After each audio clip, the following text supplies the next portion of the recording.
राम राम सभी को। मैं सेल्फ नवीन कुमार, और एक ऐसी कंपनी जो कि 1991 में स्टार्ट हुई थी और उसके बाद में काफ़ी टाइम तक इसका जो बिजनेस है वो बंद रहा, और उसके बाद में कंपनी ने अभी वापस अपना बिजनेस स्टार्ट किया, जो कि कंपनी बिल्डिंग मटेरियल सेल करने में काम करती है, सिल्वर कंडक्टिव इंक सेल करने में काम करती है। साथ में ही कंपनी अपनी प्रेसियस मेटल्स जैसे ज्वेलरी वगैरह, डायमंड वगैरह इनमें भी डील करती है। और इन्हीं के साथ साथ में कंपनी ने गोल्ड माइंस भी खरीद रखी है जाम्बिया के अंदर में, अभी रिसेंटली खरीदी है। तो कंपनी काफ़ी, और ये जो सोलर पावर प्लांट है इस बिजनेस में भी घुसने की ट्राई कर रही है। तो इसकी पूरी चर्चा करने वाले हैं, कंपनी के अंदर में फ्यूचर कितना ब्राइट हो सकता है, और अभी कंपनी फिलहाल में क्या स्टेप्स ले रही है, और फ्यूचर में हमें किस तरीके से बेनिफिट दे सकता है, उसकी पूरी चर्चा करने वाले हैं। सो ये अभी रिसेंटली इस कंपनी ने अपना जो एक अनाउंसमेंट किया है, right issue announcement. Right issue क्या होता है? जब कंपनी और मार्केट से पैसे उठाने की कोशिश करती है तो उसको हम बोलते हैं राइट इशू। कंपनी का नाम है यहाँ पे गुजरात टूल रूम। तो सबसे पहले हम बेसिक डिटेल्स देख लेते हैं राइट इशू की, कब से कब तक और किनको एक्स्ट्रा शेयर्स मिलेंगे। राइट इशू में क्या होता है, आपको जिन भी भाइयों के पास में इस कंपनी के शेयर्स होंगे उनको एक्स्ट्रा शेयर्स मिलेंगे। हर 10 शेयर के ऊपर में 11 शेयर्स यहाँ पर मिलने वाले हैं, और उन्हीं लोगों को मिलेंगे जिनके पास में ये शेयर था 5 जून को, राइट। और अगर बाद में अगर किसी भाई को अगर वो शेयर जो एक्स्ट्रा शेयर्स मिले हैं वो अगर नहीं चाहिए तो वो 8 जुलाई तक उन शेयर्स को सेल कर सकते हैं। एक्स्ट्रा शेयर्स जो मिले हैं उनको सेल कर सकते हैं। 14 जून से 8 जुलाई के बीच में उनको सेल कर पाएंगे। और जो भाई नहीं सेल करना चाहते हैं मार्केट में, तो उनको उनका पेमेंट करना पड़ेगा। जो एक्स्ट्रा शेयर्स मिले हैं उसका वो 12 जुलाई तक उन्हें पेमेंट करना पड़ेगा, और पेमेंट का जो प्राइस है वो है 8 रुपये पर शेयर। तो यहाँ पर कोई भाई जो अगर इस कंपनी में इन्वेस्टमेंट करना चाहता है, तो आज के दिन जो इसका प्राइस चल रहा है वो चल रहा है 15 रुपये 7 पैसे के 70 पैसे के आसपास में। और वही भाई अगर राइट इशू के थ्रू उन्हीं शेयर्स को 8 रुपये में भी खरीद सकता है। तो ये पूरा का पूरा खेल है यहाँ पर। अब हमें समझना ये है कि अभी इसमें आज के दिन हमें जो इन्वेस्टमेंट करना है वो उससे कितना सही रह सकता है फ्यूचर के हिसाब से। तो अब ये कंपनी एक्स्ट्रा पैसे उठाने की क्यों कोशिश कर रही है, तो उसके पीछे कंपनी ने रीज़न बताया है कि जो कंपनी ने दो नई सब्सिडरीज खोली हैं। एक का नाम है GTL जेम्स DMCC, और एक एक और सब्सिडरी है, तो उसके अंदर में कंपनी को इन्वेस्टमेंट की ज़रूरत है। बेसिकली कंपनी को GTL जेम्स जो कि दुबई बेस्ड कंपनी है, इसके अंदर में कंपनी को पैसों की ज़रूरत है इन्वेस्टमेंट करने के लिए। ये जो डायमंड होगा, डायमंड के अंदर में डील करती है ये वाली कंपनी। और सेकेंड जो कंपनी को पैसों की ज़रूरत है वो है इंक्रीमेंटल वर्किंग कैपिटल रिक्वायरमेंट, कि कंपनी का जो बिजनेस चल रहा है वहाँ पर कंपनी का खर्चा बहुत ज़्यादा हो रहा है और पैसे कंपनी के पास में है नहीं, तो उसके लिए इन्वेस्टमेंट की ज़रूरत है। ये कंपनी ने रीज़न बताया है, और पैसे मार्केट से उठाने के पीछे। अब यहाँ पर पूरा खेल समझने की कोशिश करते हैं। अब अगर हम लोग कंपनी की यहाँ पर डिटेल्स को देखते हैं तो यहाँ पर देख पाएंगे अच्छे से कि कंपनी काफ़ी सालों से यहाँ पर कुछ खास सेल यहाँ पर कर नहीं पा रही थी, 0,0,0,0,0, और अचानक से 2024 के अंदर में इसकी सेल जो है वो स्टार्ट हो जाती है। अब यहाँ पर होता क्या है 2023 के अंदर में, ऐसा कि अचानक से सेल शुरू हो जाती है, तो यहाँ पर काफ़ी सारी चीज़ें होती हैं। एक तो कंपनी का पूरा मैनेजमेंट बदल जाता है। अगर यहाँ पर हम लोग देख पाएंगे, अगर मैं आपको दिखा देता हूँ यहाँ पर कि कंपनी का पूरा मैनेजमेंट जो होता है वो बदलेगा सबसे पहले तो। और वो मैनेजमेंट जो क्या है, बड़े अच्छे अच्छे डिसीजन लेता है। और यहाँ पे हम लोग देख पाते हैं नरेंद्र शर्मा जो कि मैनेजिंग डायरेक्टर हैं, इनका अपॉइंटमेंट ही हुआ है 4 सितंबर 2023 से। फिर 22 अगस्त 2023 को इनका हुआ डायरेक्टर अगेन, इनका भी 17 अगस्त 2023। सो 23 के अंदर में बहुत सारे अपॉइंटमेंट्स कंपनी के अंदर में अलग अलग से हुए हैं। इसी के साथ में कंपनी के अंदर में 2023 में दो नई सब्सिडरीज खुली हैं, जो कि 2023 में ही खुली हैं। वो 19 अक्टूबर 2023 को ये खुली है, जो कि GTL जो कि दुबई बेस्ड कंपनी है, और साथ में Gujarat tool room Zambia limited. इसने क्या किया है, इसी कंपनी ने, गुजरात टूल रूम ने कंपनी ने जाम्बिया के अंदर में 6 हेक्टेयर के अंदर में वहाँ पर माइन खरीदी है, जिसके थ्रू कंपनी बोल रही है कि हम गोल्ड माइन करेंगे और उस गोल्ड को बाद में मार्केट में बेचेंगे। तो ये कुछ सपने दिखाए जा रहे हैं यहाँ पर इन दोनों ही कंपनियों के थ्रू, तो उन सपनों को हम लोग हकीकत जानने की कोशिश यहाँ पर करेंगे। तो 2023 के बाद में काफ़ी बड़े बदलाव इस कंपनी में आए हैं। अब यहाँ पर काफ़ी, एक तो मैनेजमेंट बदल गया, मैनेजमेंट बदलने के साथ में कंपनी ने और भी बहुत सारे ऑपरेशन स्टार्ट किए हैं। और साथ में ही कंपनी ने ये भी बोल रही है कि कंपनी ने को रिलायंस के बड़े ऑर्डर्स भी मिले हैं, तो रिलायंस के बड़े ऑर्डर्स को भी कंपनी फुलफिल कर रही है।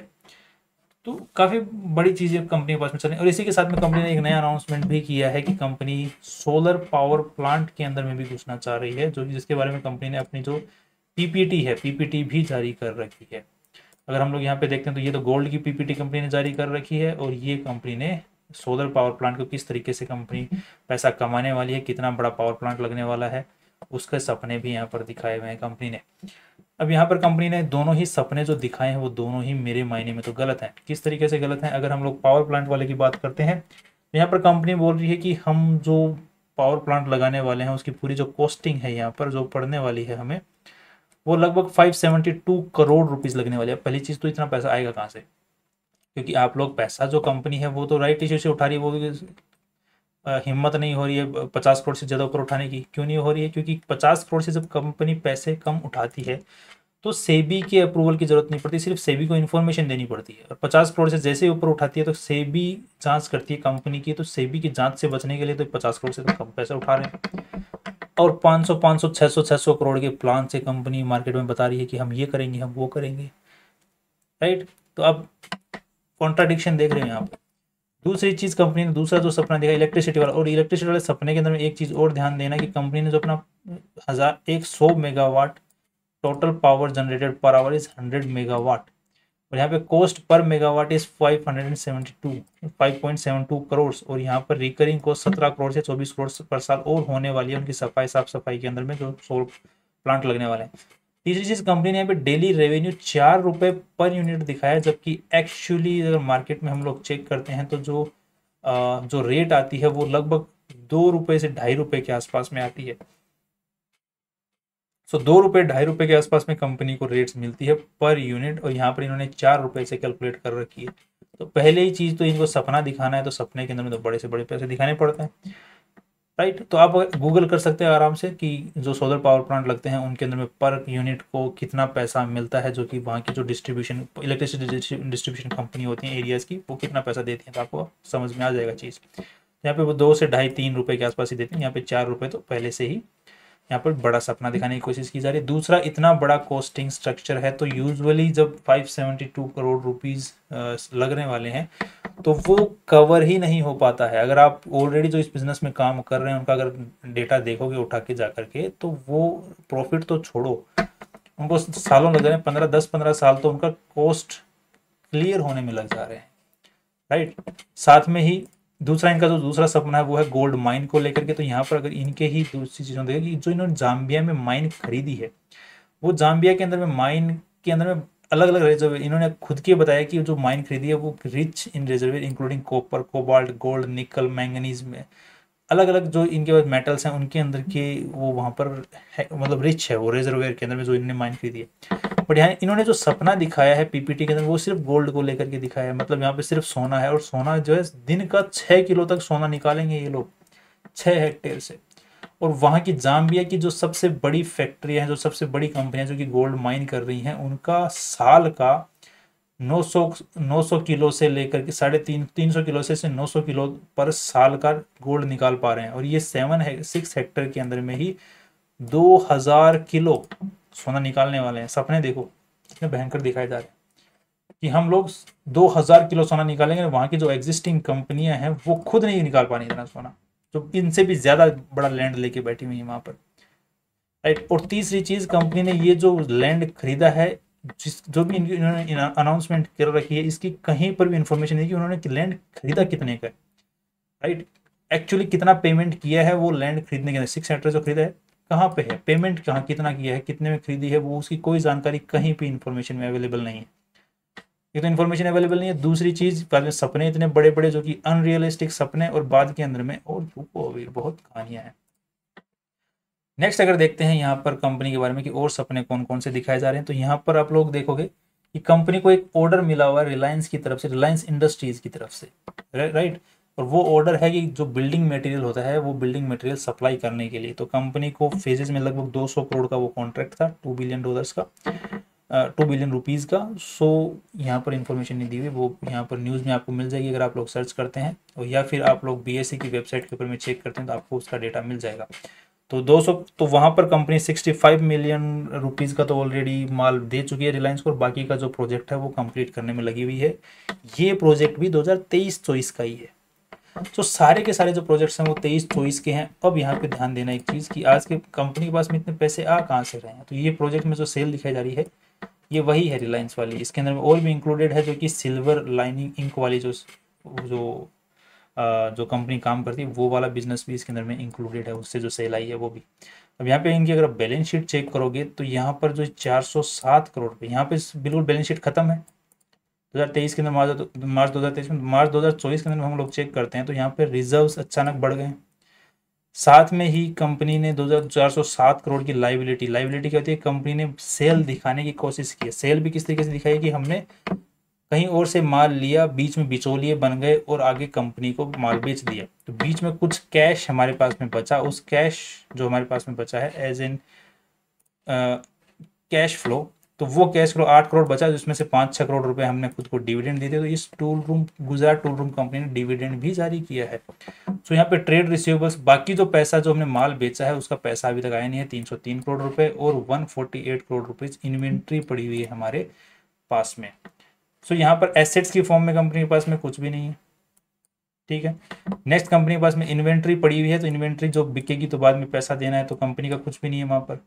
तीसरी चीज़, कंपनी के पास में ट्रेड रिसीवेबल जो माल बिक चुका है उसका पैसा अभी तक आया नहीं है, आएगा कि भी नहीं आएगा उसका पता नहीं है अभी भी। हाँ, रिलायंस वाला जो पैसा है वो तो आ जाएगा, कोई दिक्कत नहीं, क्योंकि ब्रांड है, एक बड़ी कंपनी है, वो पैसा तो अटकने के चांसेस बहुत कम है। बट बाकी जो सेल की उसका पैसा आएगा कि नहीं आएगा उसका पता नहीं है। तो ये पैसा भी दे पाएगी कंपनी की नहीं दे पाएगी उसका पता नहीं है अभी तक, राइट। नेक्स्ट अभी देखते हैं, अब कंपनी के पास में आज के दिन एसेट्स की अगर बात करते हैं तो कंपनी के पास में ऐसा कुछ, जो भी ऑफिस जो कंपनी रजिस्टर्ड ऑफिस यूज करती है वो लीज पर है, ठीक है, वो खुद किराए के ऊपर में ऑफिस ले रखा कंपनी ने। उसके बाद में कंपनी 12 करोड़ रुपए खर्च करना चाहती है, जो नया ऑफिस दुबई वाला कंपनी को। कंपनी का जो रजिस्टर्ड लोगो है, जो ये जी वाला जो मार्क है, ये कंपनी का आज तक रजिस्टर्ड नहीं है, ट्रेडमार्क रजिस्टर्ड नहीं है कंपनी के अब कंपनी ने ये भी बोल रहा है कि थोड़ी सी क्रेडिबिलिटी और दिखाने के लिए, थोड़ी सी इज्जत और दिखाने के लिए राइट इश्यू के खिलाफ, कि प्रमोटर जो लोग हैं कंपनी के अंदर के, वो भी राइट इश्यू में पैसा लगाएंगे। अब यहाँ पे आप लोग अगर ध्यान से देखोगे तो प्रमोटर्स यहाँ पर 0% है, तो कौन पैसा लगाएगा, प्रमोटर्स यहाँ पे है ही नहीं, राइट। तो क्रेडिबिलिटी दिखाएंगे कि ये सिर्फ पब्लिक ही राइट इशू में पैसा नहीं लगाने वाली है, हम भी लगाने वाले, ताकि लोग ज़्यादा से ज़्यादा राइट इशू में पैसा लगाएं, बढ़ चढ़ के हिस्सा लें, ताकि राइट इशू में ज़्यादा से ज़्यादा पैसा कंपनी के पास में आएगा तो फ्यूचर में फिर और राइट इशू कंपनी लेके आएगी, राइट। तो अगर यहीं पे पता चलेगा कि राइट इशू फेल हो चुका तो फ्यूचर में फिर कंपनी की हिम्मत नहीं होगी। तो यहाँ पे प्रमोटर दिखाएंगे, प्रमोटर भी पार्टिसिपेट करेंगे, अरे है ही नहीं तो करेंगे कहाँ से। दूसरी चीज़, नेक्स्ट अगर देखते हैं कंपनी के बारे में, तो ये सारी बेसिक चीज़ें कंपनी के बारे में हैं। अब यहाँ पे कंपनी के खिलाफ में आज के दिन जो है केसेस वगैरह, जो प्रमोटर हैं, डायरेक्टर हैं, उनके खिलाफ में तो कुछ है नहीं। और जो कंपनी के खिलाफ में यहाँ पर क्रिमिनल केस भी हो रखा है, टैक्स से रिलेटेड केसेस भी हो रखे हैं, जो तो टोटल जो अमाउंट इंक्लूडेड है वो लगभग 70 लाख के आसपास में है, तो इतनी बड़ी कोई चीज़ नहीं है। नेक्स्ट अगर देखते हैं यहाँ पर, सो इसके अलावा तो और कुछ अब हमारे पास में है नहीं। अब ठीक है, अब नेक्स्ट अगर जो चीज़ देखने लायक इस कंपनी के अंदर में है वो ये है कि कंपनी के अंदर में आप लोग अगर देख पाएंगे तो इनके ये जो डेटा है, शेयर होल्डिंग पैटर्न है, ये मार्च 2024 तक का हमारे पास में डेटा है। अब यहाँ पर अगर आप लोग चेक करेंगे मार्च 2023 के बाद का जो डेटा है सेलिंग, तो उसके मार्च 2024 के बाद में कंपनी का जो स्टॉक है वो ऑल टाइम हाई से नीचे की तरफ में ही आता जा रहा है। और ये जो सेलिंग है, ये सेलिंग कौन कर रहा है, राइट। तो राइट इशू तो अभी आ रहा है, अभी पैसा लगने वाला है। राइट इशू आने से पहले ही जो हवा बनाई जा रही है, पॉजिटिविटी, इन्होंने कोशिश की था पॉजिटिविटी बनाएंगे तो यहाँ पर मैक्सिमम लोग एग्जिट कर जाएंगे, बट हो क्या रहा है, हवा बन नहीं रही है, और ये जो लोग हैं ये एग्जिट कर रहे हैं यहाँ पे। इसका पता कैसे चलेगा, अगर हम लोग ट्रेंड लाइन की वेबसाइट के ऊपर में चेक करते हैं तो यहाँ पर काफ़ी लोग, यहाँ पर आप देख पा रहे हैं, हर प्राइस के ऊपर में सेल कर रहे हैं, हर प्राइस के ऊपर में जो प्राइस मिल रहा है उस पर सेल कर रहे हैं। 5 लाख, 5 लाख, 6 लाख, 17 लाख, हर कितना ही शेयर्स यहाँ पर सेल कर रहे हैं। अगर इनका नाम आप लोग देखोगे तो यहीं पर इनका नाम दिखेगा, अगर आप प्रमोटर शेयर होल्डिंग पैटर्न देखोगे इन सब का नाम यहाँ पर आपको दिखेगा, जिनके पास में ये शेयर्स परसेंटेज में शेयर्स हैं। तो यहाँ पे राइट इश्यू आने से पहले ही जो अच्छी खासी क्वांटिटी में शेयर्स लेके बैठे हैं वो यहाँ पर अपने शेयर्स बेचते जा रहे हैं, राइट इश्यू के पॉजिटिविटी के अंदर में, और ये जो कंपनी ने सपने दिखाए इन सपनों के बीच के अंदर में निकल रहे हैं। अब ओवरऑल कंपनी का हम लोग इमेजिनेशन करते हैं। अब ये एक ऐसी कंपनी है जिसके पास में खुद का कोई राइट, जो ऑफिस है वो रजिस्टर, मतलब ऑफिस जो है वो खुद का नहीं है, वो किराए पे है। यहाँ पर अब नए ही कुछ डायरेक्टर्स वगैरह, मैनेजिंग डायरेक्टर्स अभी नए अपॉइंट हुए हैं, उन्होंने फिर एक नया, मेरे पर्सनल राय है ये चीज़, ये हो सकता है मेरी गलत भी हूँ यहाँ पर, पॉसिबिलिटी। बाकी आप अपने बेसिस पे भी एक बार रिसर्च कर लें, मेरे रिसर्च पे ही पूरे डिपेंडेंट ना रहें, मेरी तरफ से कोई रिकमेंडेशन तो होती नहीं है, इसलिए मैं पूरी इमेज जो मेरे दिमाग में इमेज बन रही है वो दिखाने की कोशिश करता हूँ कि ये कंपनी है जिसके नए अपॉइंटमेंट हुए हैं डायरेक्टर्स, उनके पास में अच्छा खासा दिमाग है, अब उनके पास में सपने दिखाने पड़ेंगे तभी तो लोग पैसा देंगे कंपनी के अंदर में, ताकि थोड़ी बहुत और पैसे कमाए जाएं। तो इसके लिए उन्होंने सपने दिखाए। सपने क्या दिखाए कि अचानक से जो कंपनी ठप पड़ी हुई है बिल्कुल उसमें सेल दिखाई सबसे पहले, ताकि कंपनी ये सब दिखाया जा सके कंपनी वापस जिंदा हो गई है। उसके लिए कंपनी ने एक रिलायंस का ऑर्डर लिया है। रिलायंस एक बड़ा ब्रांड नेम है, तो कंपनी के बारे में इज्जत बढ़ती है कि इतने ब्रांड कंपनी, इतनी बड़ी कंपनी का ऑर्डर मिला है कंपनी को, वो कहीं से और से माल उठाती है, बीच में बिचौलिया बन के उस रिलायंस को ऑर्डर बेचती है और साथ में और भी माल को दिखाने, सेल दिखाने की कोशिश करती है। इसी के साथ में कंपनी के और भी ब्रांड वैल्यू को बढ़ाने के लिए जाम्बिया के अंदर में जो ज़मीन है, माइन है, उसको खरीदने का सपना दिखाया जाता है और वहाँ से बड़ा अमाउंट का गोल्ड का 700 करोड़ रुपया साल का बने का ये सपना दिखाया जाता है। साथ में ही एक सपना और दिखाया जाता है कि हम लोग पावर प्लांट लगा रहे हैं, सोलर पावर प्लांट, जहाँ से 150 करोड़ के आसपास में साल का रेवेन्यू आएगा, वो सपना दिखाया जाता है। इसी के साथ में इसी बीच के अंदर में जो आज के दिन शेयर्स काफ़ी टाइम से लेके बैठे हुए थे, एक ग्रुप ऑफ पीपल जो अच्छा खासा शेयर्स लेके बैठे थे, वो इसी बीच के अंदर में सपनों के बीच में शेयर्स बेचते रहते हैं। प्रमोटर्स सारे खत्म हो जाते हैं, सिर्फ पब्लिक की फॉर्म में पैसे बचते हैं, और वो भी पब्लिक की फॉर्म में भी जो लोग हैं जो कि 75% के आसपास में शेयर होल्डिंग लेके बैठे थे, वो इस बीच में शेयर्स को बेचते रहते हैं हाई अमाउंट के अंदर में। नेक्स्ट चीज़, इसी आईपीओ को अगर इतनी अच्छी कंपनी है तो कंपनी ज़्यादा, अगर इतने बड़े प्रोजेक्ट्स हैं, इतने अच्छे प्रोजेक्ट्स हैं, तो कंपनी को बहुत ज़्यादा पैसों की जरूरत पड़नी चाहिए, तो वहाँ पर राइट इशू जो है हायर अमाउंट का लेके आना चाहिए था। कंपनी 50 करोड़ से कम का ही राइट इशू क्यों लेके आई है? क्योंकि अगर 50 करोड़ से ऊपर का लेके आएगी तो सेबी की जांच में आएगी, सेबी की जांच में आएगी तो ये धांधली सारी की सारी निकल के बाहर आ जाएगी। तो सिर्फ एक्सचेंज से यही अप्रूवल ले लिया, सीएज के साइन करवा करो के एक्सचेंज से अप्रूवल ले लिया और राइट इशू से पैसा उठा रहे हैं, ताकि सेबी की नज़रों में ही नहीं आएंगे, नीचे नीचे सारा काम हो जाएगा। इसी के साथ में अगर हम लोग एक और चीज़ चेक करेंगे, कंपनी का आज के दिन जो स्टॉक है वो ऑलरेडी बीएसई के ऊपर में ईएसएम लिस्ट के अंदर में ऑलरेडी है, ईएसएम स्टेज 2 के अंदर में है। मतलब ऑलरेडी इसमें इतनी ठपाटक गिरावट चल रही है कि इस बीएसई ने खुद इसके ऊपर सर्विलांस बढ़ा रखा है। सो ये सारे ही फैक्टर्स कंपनी के बारे में नेगेटिव हैं, एक भी फैक्टर पॉजिटिव नहीं है। मतलब कंपनी के पास में अगर एसेट की फॉर्म में देखा जाए तो जाम्बिया में एक ज़मीन है जो कि कंपनी क्लेम करती है कि हमने 6 हेक्टेयर ले रखी है। नोबडी नोज क्या है उसकी डिटेल्स, क्या उसमें प्राइस लगा है, कितने पैसों में खरीदी है, क्या उसकी डिटेल्स हैं, क्या उसका आज के दिन मिनरल्स हैं उस ज़मीन में है भी या नहीं मिनरल्स, वो भी कंपनी बोल रही है, नोबडी नोज। सो ये चीज़ें पूरा का पूरा जो कॉम्बिनेशन बनता है ये इस कंपनी से रिलेटेड नेगेटिव इमेज बनाता है। और मेरा खुद का पर्सनल व्यू ऐसा बन रहा है कि ये पूरा का पूरा थोड़े दिनों में अगर सेबी जांच करती है तो कुछ ना कुछ सामने ज़रूर आएगा। That's all my overall view is. और राइट इशू को मैं कम्प्लीटली इग्नोर करना पसंद करूँगा एंड अच्छी जगह पैसा लगाना ज़्यादा पसंद करूँगा। That's all overall my view is and see you tomorrow एक नई इंपॉर्टेंट वीडियो के साथ में। See you tomorrow.